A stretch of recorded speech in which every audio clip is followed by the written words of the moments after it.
Hello everyone! Today, I want to share to you ang isang mabilis pero napakagandang lakad sa Vienna, Austria, a city full of history, charm, and surprises. Habang naglalakad kami, napagtanto namin na ang Vienna, Austria pala ay isang puno ng magagandang gusali. Classic European vibes talaga, bawat kanto parang postcard. Sa paglalakad namin, minapasyalan kami ng isang napakagandang park na pwede kang umupo at magpahinga. Napakagandang tanawin at yun nga, may nakita akong mama. Siyempre, hindi pwedeng palampasin ang St. Stephen's Cathedral. Sobrang ganda at sobrang makasaysayan, kahanga ang arkitektura ng lugar na ito para kang bumalik sa lumang panahon. Sa kanya nakakamanghang Gothic spires at magandang pagkakaukit ng mga bato, ito ay isang obra maestra na nagsimula noong ika-12 siglo. At ayun nga, may nakita pa kaming uwak sa poste na akala mo parang tagabantay ng lungsod. Kahit saan banda ka tumingin, mga magaganda at nagtataas ang mga gusali ang iyong makikita. Matapos ang lahat ng paggalugad, oras na upang tamasahin ang sikat na kultura ng kape sa Vienna. Ang mga nagagandahang mga design at decor sa kanilang coffee shop at masasarap na mga kape. Pwede ka rin sumakay sa kabayo at mag-ikot sa city para kang bumalik sa panahon ng mga Harit Reyna. At habang binabaybay namin ang daan, nakita namin ang St. Francis of Assisi Church na sinasabing itinayo ito noong year 1898 and 1910.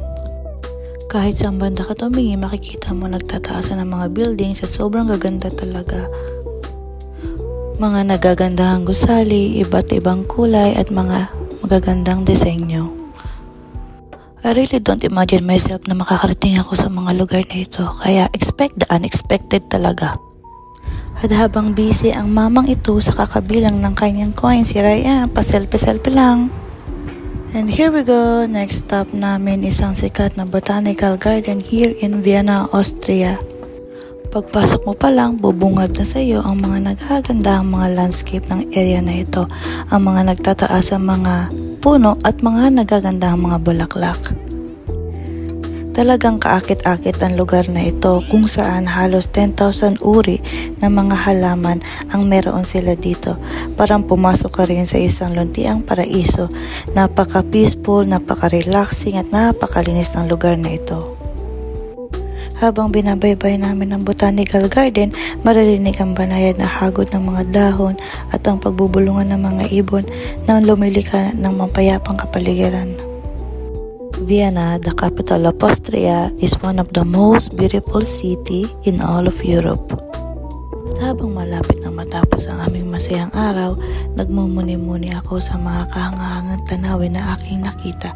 Ang bawat gusali mula sa katedral hanggang sa mga kakit-akit na disenyo ng coffee shop, ang makulay na kasaysayan at architectural na ganda ng Vienna ay talagang nag-iwan ng hindi malilimutang experience sa akin.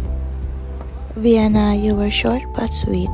Kaya kung may chance kayo, visit this magical city. Hanggang dito na lang ang ating mabilis at masayang tour sa Vienna, Austria. See you next time, guys. God bless everyone.